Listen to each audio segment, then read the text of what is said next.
مقام نزول سورہ اخلاص ایک قول کے مطابق مکی اور ایک قول کے مطابق مدنی ہے. رکوع اور آیات کی تعداد اس سورت میں 1 رکوع اور 4 آیتیں ہیں. سورہ اخلاص کے اسماء یعنی اس کے نام اور اس کی کیا وجہ ہے اتنے سارے نیمز ہونے کی، مفسرین نے اس سورت کے تقریباً 20 نیمز ذکر کی، ان میں سے 4 میں آپ کو بیان کرتا ہوں. اس سورت میں اللہ تعالیٰ کی خالص توحید کا بیان ہے، اس وجہ سے اسے سورہ اخلاص کہتے ہیں. اس سورت میں یہ بتایا گیا کہ اللہ تعالیٰ ہر نقص و عیب سے بری اور ہر شرک سے پاک ہے. اس مناسبت سے اسے سورہ تنزیہ بھی کہتے ہیں. اسی طرح جس نے سورت سے تعلق رکھا وہ غیروں سے الگ ہو جاتا ہے، اس لیے اسے سورہ تجرید بھی کہتے ہیں. اسے پڑھنے والا جہنم سے نجات پاتا ہے، اس بنا پر اسے سورہ نجات بھی کہتے ہیں. کیا بات ہے. اب اتنی فضیلتیں ہیں، حدیثیں اتنی ساری ہیں، اس کی فضائل میں 1-2 حدیثیں آپ کو سناتا ہوں. حضرت ابو سعید خدری رضی اللہ تعالی عنہ سے روایت ہے کہ نبی پاک علیہ الصلوۃ والسلام نے ارشاد فرمایا، کیا تم میں سے کوئی اس سے عاجز ہے کہ وہ رات میں قرآن مجید کا 1/3 حصہ پڑھ لے؟ صحابہ کرام علیہ رضوان کو یہ بات مشکل معلوم ہوئی. انہوں نے عرض کی، یا رسول اللہ صلی اللہ تعالی علیہ وسلم، ہم میں سے کون اس کی طاقت رکھتا ہے؟ آپ علیہ الصلوۃ والسلام نے ارشاد فرمایا، سورہ اخلاص 1/3 قرآن کے برابر. اگر آپ 3 بار سورہ اخلاص پڑھ لیں، اتنی اللہ کی رحمت ہے کہ پورے قرآن کا ثواب مل جائے گا. سبحان اللہ. ایک اور حدیث پاک، یہ حدیث بھی بخاری شریف کی تھی، بخاری شریف کی ایک اور حدیث پاک، حضرت عائشہ صدیقہ رضی اللہ تعالی عنہا فرماتی ہے، نبی پاک علیہ الصلوۃ والسلام نے ایک شخص کو لشکر میں روانہ کیا. جب لشکر واپس آیا تو لوگوں نے کہا کہ حضور یہ شخص جو ہے یہ سورہ اخلاص نماز پڑھاتے ہوئے پڑھتے تھے، جب بھی نماز پڑھاتے سورہ اخلاص پڑھتے الحمد شریف کے بعد. تو جب نبی پاک علیہ الصلوۃ والسلام نے جب لشکر واپس آ کے یہ بات کی تو پیارے آقا علیہ الصلوۃ والسلام نے فرمایا، اس سے پوچھو یہ کیوں ایسے کرتے تھے. اچھا. تو انہوں نے جب لوگوں نے ان سے پوچھا تو انہوں نے کہا کہ یہ سورت رحمان کی صفت ہے، اس وجہ سے میں اسے پڑھنا پسند کرتا ہوں. سبحان اللہ. پیارے آقا علیہ الصلوۃ والسلام نے ارشاد فرمایا، اسے بتا دو کہ اللہ تعالیٰ اس سے محبت کرتا ہے. واہ. سورہ اخلاص سے محبت کرنے والے سے اللہ تبارک و تعالیٰ محبت. سورہ اخلاص کو بہت زیادہ کثرت سے پڑھیں. اب سورہ اخلاص نازل کیوں ہوئی؟ سبحان اللہ. اس کا جو بیک گراؤنڈ ہے نا، کمال کا بیک گراؤنڈ. اب نبی پاک علیہ الصلوۃ والسلام نے جب غیر مسلموں کے سامنے، کفار کے سامنے اللہ رب العزت کا نام لیا، پیغام دیا، اللہ وحدہ لا شریک کی طرف بلایا، تو انہوں نے طرح طرح کے سوال کیے. کوئی کہتا کہ اللہ کا نسب کیا ہے، کوئی کہتا تھا کہ وہ سونے کا ہے یا چاندی کا ہے، لوہے کا ہے یا لکڑی کا ہے، کس چیز کا ہے، کیا کھاتا ہے، وہ کیا پیتا ہے، ربوبیت اس نے کس سے ورثے میں پائی ہے، اس کا کون وارث ہوگا. اس کے جواب میں اللہ تعالیٰ نے سورت نازل فرمائی اور اپنی ذات و صفات کا بیان فرما کر معرفت کی راہ واضح فرما دی. یعنی بتا دیا کہ اس کا کوئی شریک نہیں، اس کا کوئی والد نہیں، اس کا کوئی بیٹا نہیں. سبحان اللہ. کیا تفصیل کے ساتھ یہ مختصر سورت ہے مگر کتنی جامع ہے.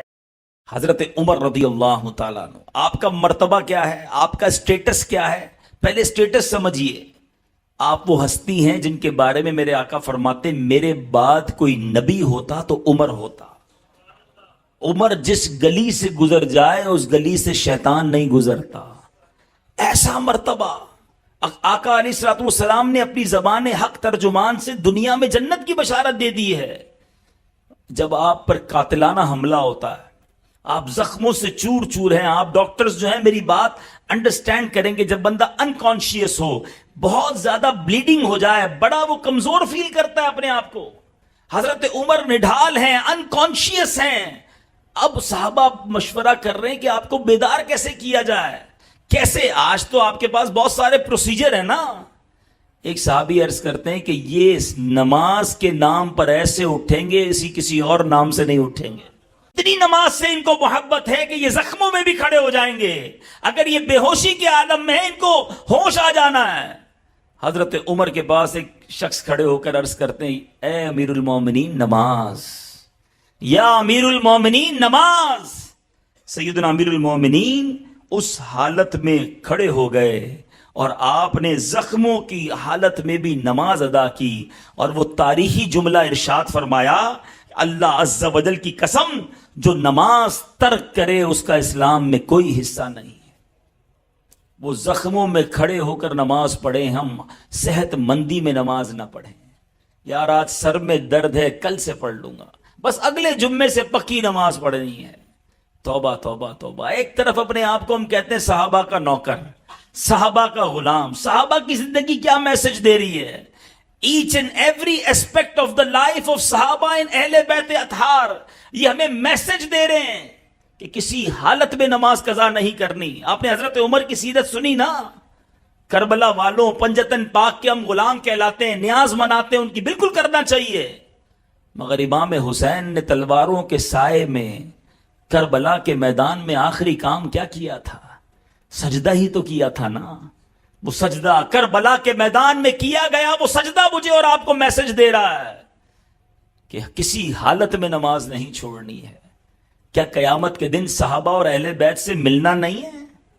اگر حضرت عمر سے ملاقات ہو گئی، امام حسین سے ملاقات ہو گئی، اور انہوں نے ہم سے سوال کر لیا کہ ہم نے تو زخموں سے چور حالت میں بھی نماز قضا نہ کی، اور تم ایئر کنڈیشن کمروں اور پنکھوں کے نیچے بیٹھ کر نماز قضا کر دیتے تھے، کیا جواب دیں گے؟ پکی اور سچی نیت کر لو کہ انشاءاللہ آج کے بعد نماز قضا نہیں ہوگی. جس طرح جمعے میں ہماری مسجدیں فل ہیں، اثر میں کیوں وہ کراؤڈ نہیں ہوتا؟ کیا صرف جمعہ فرض ہے، اثر فرض نہیں؟ کیا مغرب کی نماز فرض نہیں؟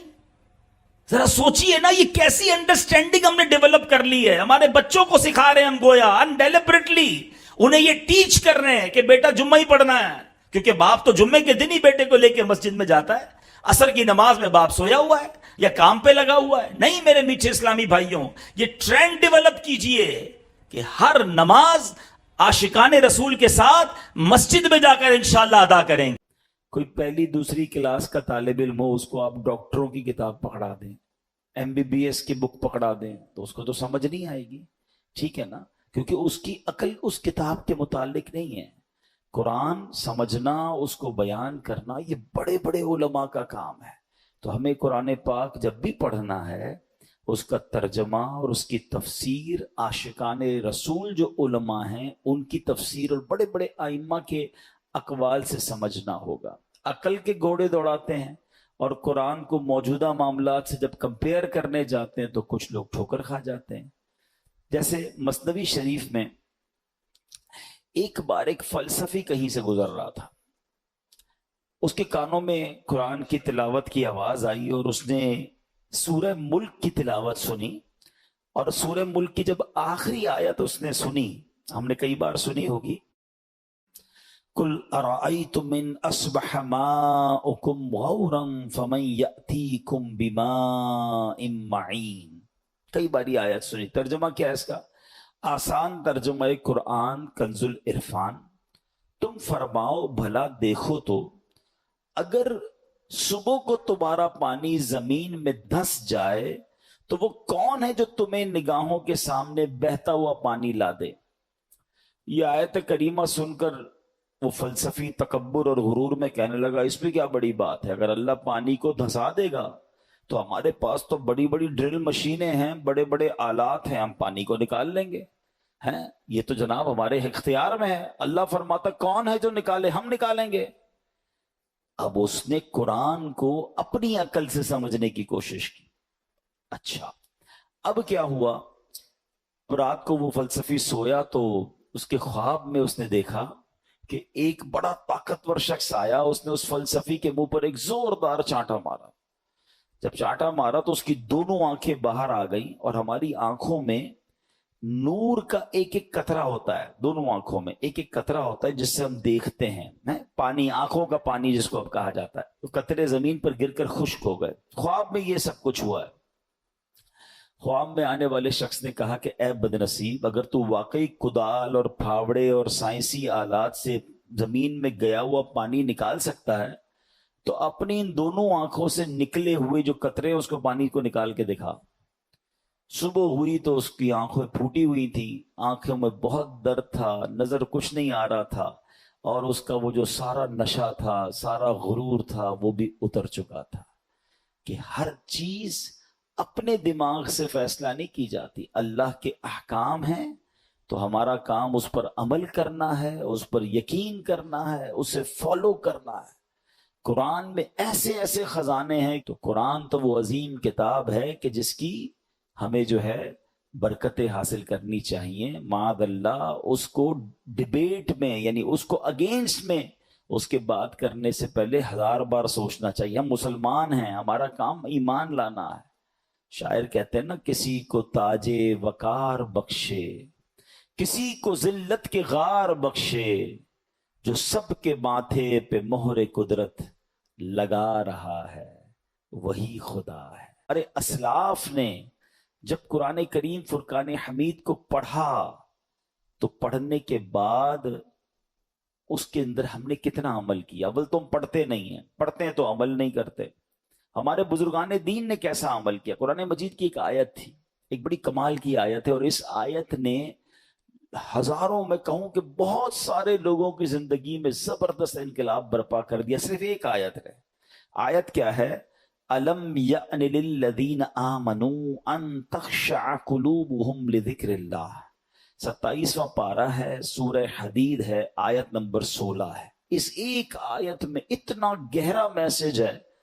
اس کی میننگ کیا ہے؟ معنی یہ ہے، کیا وقت نہیں آیا ان لوگوں کے لیے جو ایمان لائے کہ جھک جائیں ان کے دل اللہ کی یاد کے لیے؟ یعنی جھنجھوڑا گیا ہے کہ بھی وقت نہیں آیا کہ توبہ کرو اور اللہ کی طرف جھک جاؤ۔ اب دیکھیں، جس کے دل پہ اثر ہونا ہوتا ہے کیسا ہوتا ہے؟ جو پاکیزہ دل، اللہ پاک جن کے دلوں پر قرآن کا اثر ڈالتا ہے، کیسا ہوتا ہے کہ حضرت فضیل بن عیاض رحمت اللہ تعالی علیہ، یہ بہت بڑے اللہ کے ولی گزرے ہیں، مگر شاید بہت کم لوگوں کو پتا ہوگا کہ توبہ سے پہلے یہ بہت بڑے ڈاکو تھے، اور اتنے خطرناک ڈاکو تھے کہ محلے والے، علاقے والے، شہر والے ان سے ڈرا کرتے تھے۔ آپ نے قرآن مجید کی ایک آیت پر عمل کیا۔ ہوا کیا کہ ایک بار آپ قافلے کے ساتھ کہیں جا رہے تھے، قافلے میں ایک شخص جو تھا تلاوت قرآن کر رہا تھا، اور اس نے یہ آیت پڑھ دی۔ آیت کیا ہے؟ أَلَمْ يَأْنِ لِلَّذِينَ آمَنُوا أَن تَخْشَعَ قُلُوبُهُمْ لِذِكْرِ اللَّهِ، کیا وقت نہیں آیا ان لوگوں کے لیے جو ایمان لائے کہ جھک جائیں ان کے دل اللہ کی یاد کے لیے؟ اب جب یہ آیت آپ نے سنی نا، حضرت فضیل بن عیاض کے دل پر ایسا اثر ہوا، اتنا روئے، اتنا روئے، اور کہتے ہیں یا اللہ وہ وقت آ گیا ہے کہ ہم تیری راہ میں چل پڑے۔ آپ رحمت اللہ تعالی زاروں کے تار رونے لگے، اس کے تقاضے پورے کیے، لوگوں کا لوٹا مال واپس کیا، اور اپنے سارے جو ڈاکوؤں کا گروپ تھا کہہ دیا کہ میں نے توبہ کر لی ہے، اب میں اللہ کی نافرمانی نہیں کروں گا۔ ڈاکوؤں کے قافلے والوں نے کہا کہ سردار، اب ڈکیتی میں بھی ہمارے سردار تھے، اب توبہ کر لی تو اس میں بھی آپ ہمارے سردار ہیں۔ پورے قافلے نے توبہ کی، اللہ کی یاد میں لگ گئے، علم دین سیکھا، عبادت و ریاضت میں مصروف ہوئے۔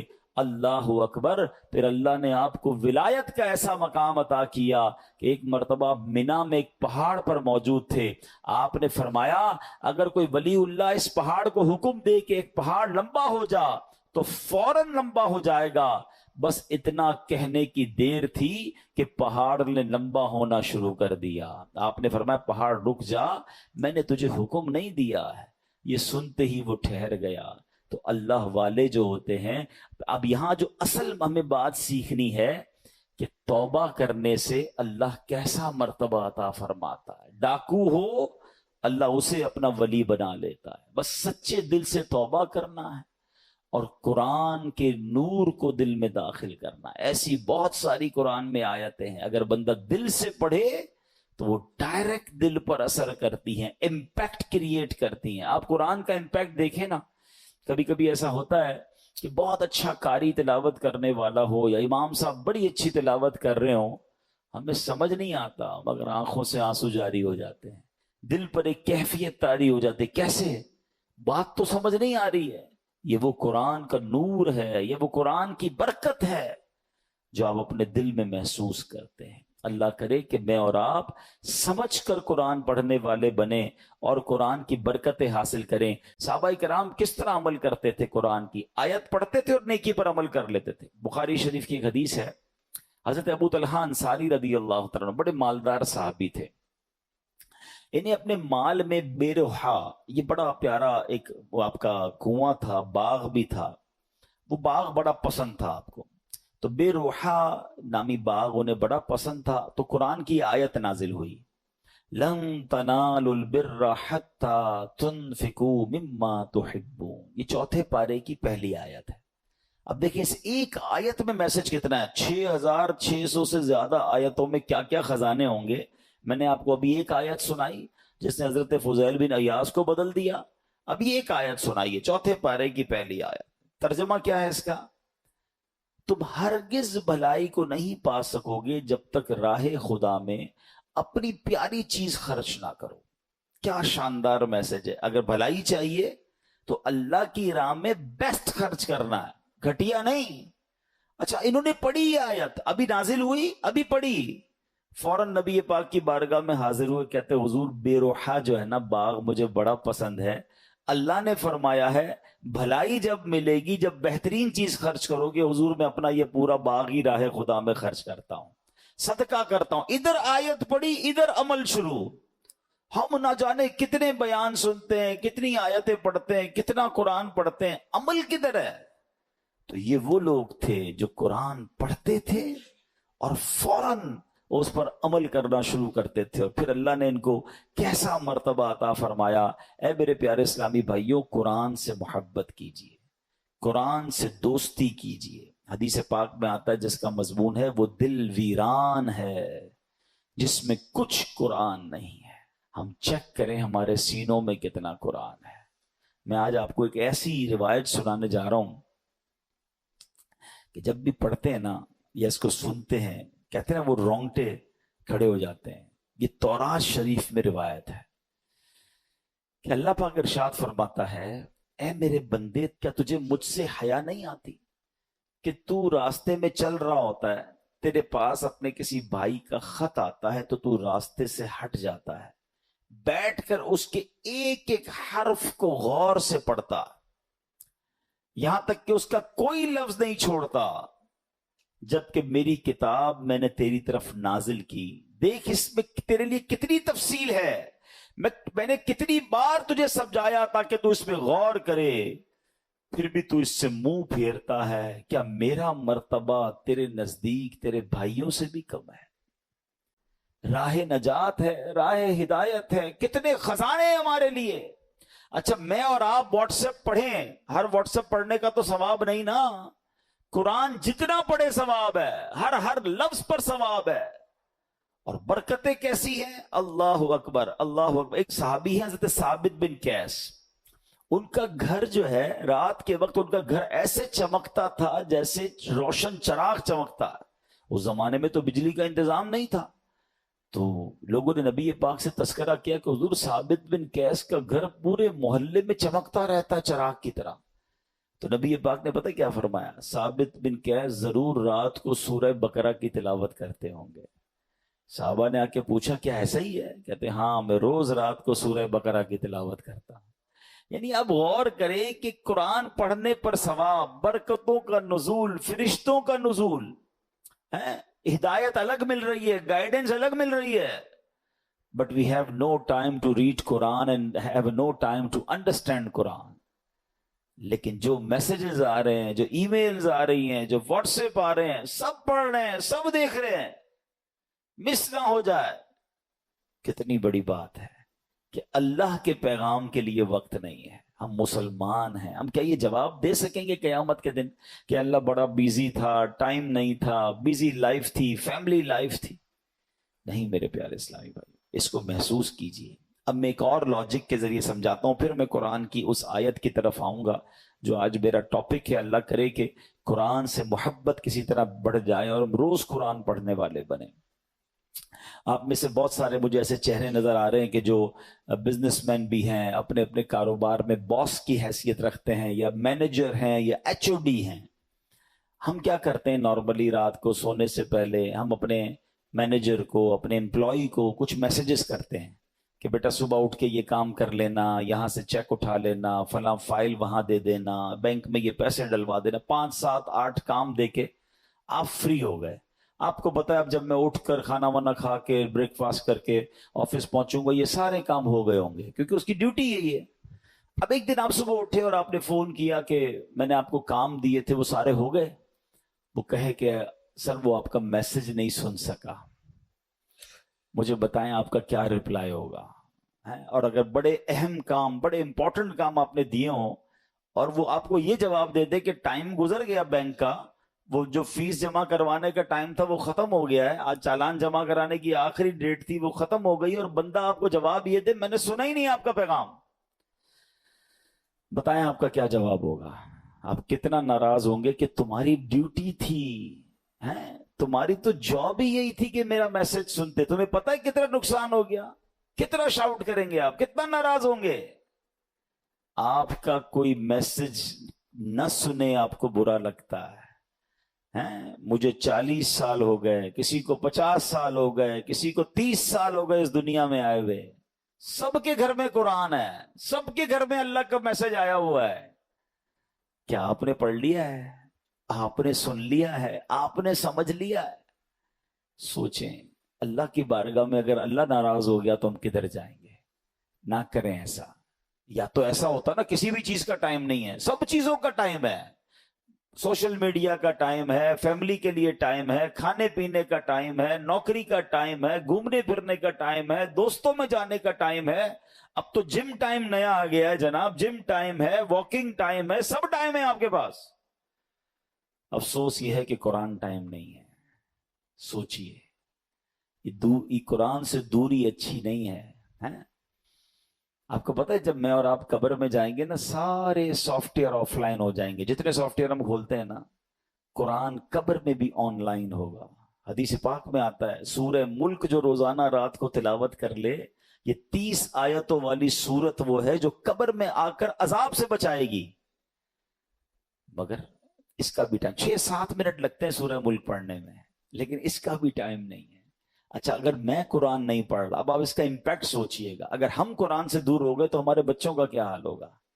آہستہ آہستہ یہ نسلیں تو دور ہوتی چلی جائیں گی نا. اگر میرے بچے قرآن پڑھنے والے نہیں ہوں گے تو اینڈ آف دا ڈے مجھے ایصال ثواب کیا کریں گے؟ کیا سوشل میڈیا کھول کر ایصال ثواب کریں گے، یا قرآن پڑھ کر میری قبر پر آ کر فاتحہ پڑھیں گے ایصال ثواب کریں گے؟ سوچئے، اپنے گھر میں یہ ماحول بنائیے، میں بھی قرآن پڑھوں، میری فیملی بھی قرآن پڑھے، انہیں نظر آئے کہ گھر میں قرآن کی تلاوت ہوتی ہے، پھر قرآن انڈرسٹینڈ کریں. اب تو بڑا آسان ہو گیا ہے، اب تو اردو زبان میں ترجمے موجود ہیں، ٹرانسلیشنز ہیں. پیارے بھائیوں کم از کم وہ 89 آئے تھے تو پڑھ لیں کہ اللہ نے مجھے کہا کیا ہے، حکم کیا دیا ہے، آرڈر کیا دیا ہے. اب انہی میں سے ایک آیت آج میں تلاوت کر رہا ہوں. یہ پارہ نمبر 4 ہے، سورہ آل عمران ہے، اور آیت نمبر 200. اللہ ارشاد فرماتا ہے یا ایھا الذین آمنوا اصبروا وصابروا ورابطوا واتقوا اللہ لعلکم تفلحون.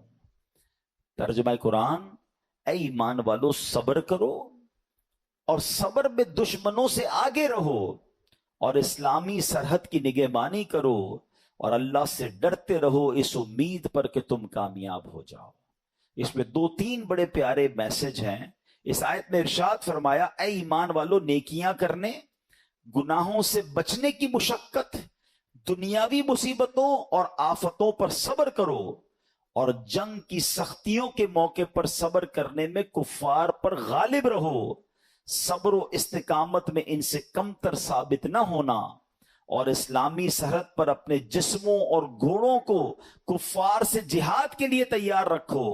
اللہ تعالیٰ کی اطاعت پر کمر بستہ رہو، اور تمام احوال میں اللہ تعالیٰ سے ڈرتے رہو، اور اس امید پر کہ تم جہنم سے نجات پا کر جنت حاصل کرنے میں کامیاب ہو جاؤ. اب یہاں میرے پیارے اسلام میں کچھ الفاظ کے ذرا تفصیل سے معنی. صبر اور مصابرہ کا معنی، صبر کا معنی ہے نفس کو اس چیز سے روکنا جو شریعت اور عقل کے تقاضوں کے مطابق نہ ہو، اور مصابرہ کا معنی ہے دوسروں کی ایذا رسانیوں پر، کوئی تکلیف پہنچائے تو اس پر صبر کرنا. یاد رہے صبر کی 3 قسمیں ہیں. نیکیوں میں صبر، جیسے بعض اوقات انسان نیکی کرتا ہے تو اس کو تکلیف ہوتی ہے، مشکل ہو رہی ہوتی ہے، فجر کے لیے اٹھنا ہے، نیکی کی دعوت دے رہا ہے تو کوئی مخالفت کر رہا ہوتا ہے، دین کا کام کر رہا ہوتا ہے تو رکاوٹیں آ رہی ہوتی ہیں. تو نیکی کرنے میں جو تکلیف ہو اس پر صبر کرنا، یہ ایک صبر کی قسم ہے. دوسرا ممنوعات سے بچنے کی مشقت پر صبر، جیسے گناہ کرنے کو جی چاہ رہا ہے، گناہ کرنا آسان ہو گیا ہے، موقع مل رہا ہے، اور انسان اب کوئی روکنے والا بھی نہیں ہے، اب وہ صبر کر رہا ہے، اب وہ اپنے آپ کو روک رہا ہے، مال آگے آ رہا ہے، حرام روزی نظر آ رہی ہے، چانس مل رہا ہے، چوری کرنے کا چانس مل رہا ہے، دھوکہ دینے کا چانس مل رہا ہے، ایک ڈیل آئی ہے جناب جس میں بڑے پیسے ہیں، تھوڑا سا گڑبڑ کرنی ہے، یہ صبر کرنا ہے، یہ صبر اللہ کو بڑا پسند ہے۔ ہاں، اس پر صبر کرنا یہ بھی صبر کی قسم ہے۔ اور آپ نے قرآن کی وہ آیت یاد رکھنی ہے کہ ان اللہ مع الصابرین، اللہ صبر کرنے والوں کے ساتھ۔ ہم لوگ بعض اوقات سمجھتے کہ جو مار پڑتی ہے، جھگڑا ہوتا ہے، بیماری ہو جاتی ہے، اسی پر صبر، یقیناً یہ بھی صبر کی ایک قسم ہے۔ تیسری قسم ہی یہی ہے کہ دنیا کی مصیبتوں اور آفتوں پر صبر کرنا۔ لیکن جو پہلی دو قسمیں ہیں نا، یہ بھی صبر ہی ہے، اور بڑا کمال کا صبر ہے کہ نیکی کرنے میں مشکل ہو رہی ہے، بندہ صبر کر رہا ہے مگر نیکی کیے جا رہا ہے۔ بعض اوقات روزہ رکھتے ہیں، تکلیف ہوتی ہے، مشقت والا کام بھی ہے، پھر بھی روزہ رکھ رہے ہیں، رمضان کا صبر کر رہے ہیں نا، یہ بھی صبر کرنے والا ہے۔ گناہ کا موقع مل رہا ہے، گناہ نہیں کر رہا، رک رہا ہے، یہ بھی صبر کرنے والا ہے۔ تکلیف آ گئی، آفت آ گئی، مصیبت آ گئی، اللہ کی رضا پر راضی ہے، صبر کر رہا ہے، یہ بھی صبر کرنے والا ہے۔ اچھا، اب اس پہ ورابطو، قرآن میں ایک اور لفظ ذکر ہوا اس آیت میں، اس لفظ کے مفہوم پر مفسرین نے کافی تفصیلی کلام کیا، جس کا خلاصہ یہ ہے کہ لفظ ورابطو کے دو معنی ہو سکتے ہیں۔ سرحد پر اپنے جسموں اور گھوڑوں کو کفار سے جہاد کے لیے تیار رکھو، نمبر دو، اللہ تعالیٰ کی اطاعت پر کمر بستہ رہو۔ تو جو لوگ سرحدوں کی، اسلامی سرحدوں کی حفاظت کرتے ہیں، اپنی جان جوکھوں میں ڈالتے ہیں، شہید ہو جاتے ہیں، اپنا سب کچھ لٹا دیتے ہیں، ان کے بڑے مرتبے قرآن میں بیان ہوئے، اور اس کی تو بڑی فضیلتیں ہیں۔ سبحان اللہ، یاد رکھیے کہ اسلامی ملک کی بقا، مسلمانوں کی حفاظت، دین کی سربلندی، اسلام کی قوت کا اظہار، لوگوں کے حقوق کا تحفظ، پیغام الہی کے لیے تبلیغ، کفر کی راہ میں رکاوٹ اور اس کی روک تھام میں اسلامی ملک کی سرحدوں کی حفاظت کا بہت عمل دخل ہے۔ حضرت سہل بن سعد ساعدی رضی اللہ تعالیٰ عنہ فرماتے ہیں کہ سرکار دو عالم علیہ الصلوۃ والسلام نے ارشاد فرمایا، راہ خدا میں ایک دن سرحد کی نگہبانی کرنا دنیا و ما فیہا سے بہتر ہے۔ یعنی دنیا اور اس کے اندر جو کچھ ہے وہ سب سے بہتر یہ ہے کہ اللہ کی راہ میں اسلامی سرحدوں کی حفاظت کی جائے۔ تو اخلاص کے ساتھ جو یہ کام کرتے ہیں وہ ان کے بڑے مرتبے ہوتے ہیں۔ حضرت سلمان رضی اللہ تعالیٰ سے روایت ہے، نبی پاک علیہ الصلوۃ والسلام نے ارشاد فرمایا، ایک دن اور ایک رات سرحد کی حفاظت کرنا ایک مہینے کے روزوں اور قیام سے بہتر ہے۔ حفاظت کرنے والا اگر مر گیا تو اس کے اس عمل کا اجر جاری رہے گا اور وہ فتنہ قبر سے محفوظ رہے گا۔ تو یہ نصیب والوں کا حصہ ہوتا ہے۔ ٹھیک ہے، اب ہم نے دو باتیں اس آیت سے سیکھی کہ ایک صبر کرنا ہے، مصیبت آئے تو صبر کرنا ہے، نیکیاں مشکل لگ رہی ہیں پھر بھی نیکیاں کرنی ہے، فرض پورا کرنا ہے، صبر کرنا ہے، اور اسی طرح گناہ کرنے کا موقع مل رہا ہے، چانس مل رہا ہے، بڑھ کر گناہ آ رہا ہے، اپنے آپ کو روکنا ہے، صبر کرنا، یہ سب صبر میں شامل ہے۔ اور پھر ہم نے اسلامی سرحدوں کی حفاظت کے بارے میں سنا۔ اسی طرح میرے پیارے اسلامی بھائیوں، نبی پاک نے ایک بار صحابہ کرام سے فرمایا، تمہیں ایسی چیز نہ بتا دوں جس کے سبب اللہ تعالیٰ خطائیں مٹا دے اور درجات بلند کرے؟ عرض کی حضور ضرور بتائیے۔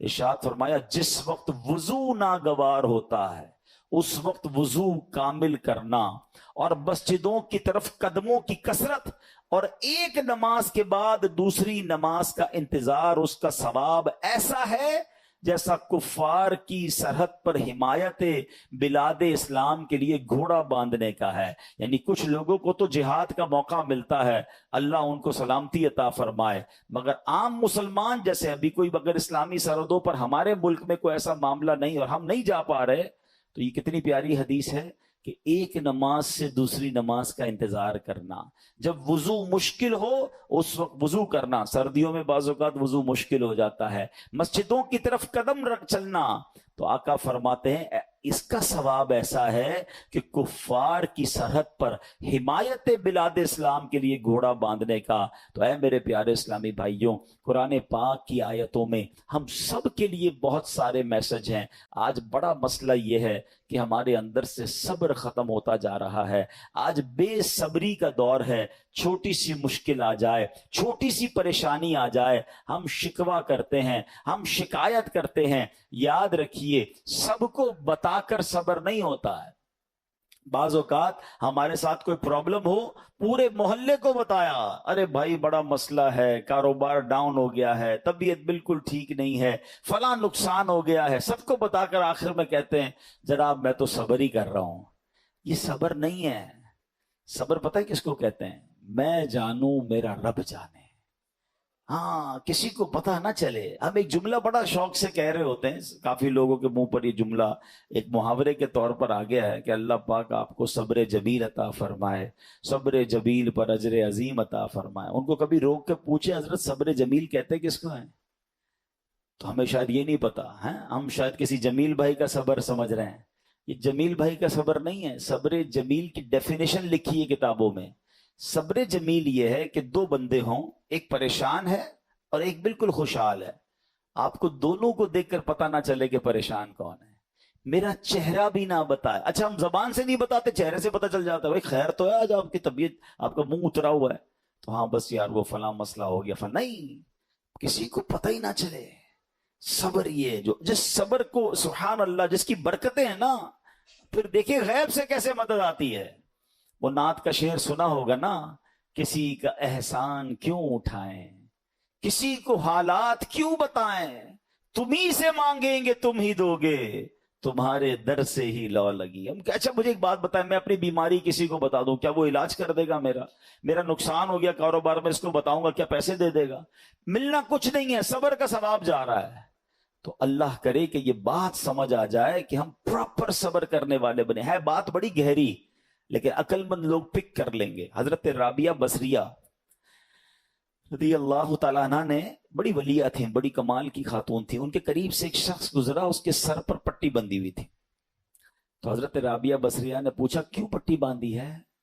کہتے سر میں درد ہے، بیمار ہوں اس لیے پٹی باندھی ہے. آپ نے پتہ کیا کہا؟ کیا کبھی صحت کی پٹی بھی باندھی تھی؟ اب یہ بات بڑی گہری ہے. یعنی ان کا کہنا یہ تھا کہ رب نے تمہیں اتنے دن تک صحت مند رکھا، کسی کو نہیں بتایا. آج تھوڑے دن کے لیے بیماری ہوئی تو پٹی باندھ کے سب کو بتا رہے ہو کہ اللہ نے بیمار کیا ہے.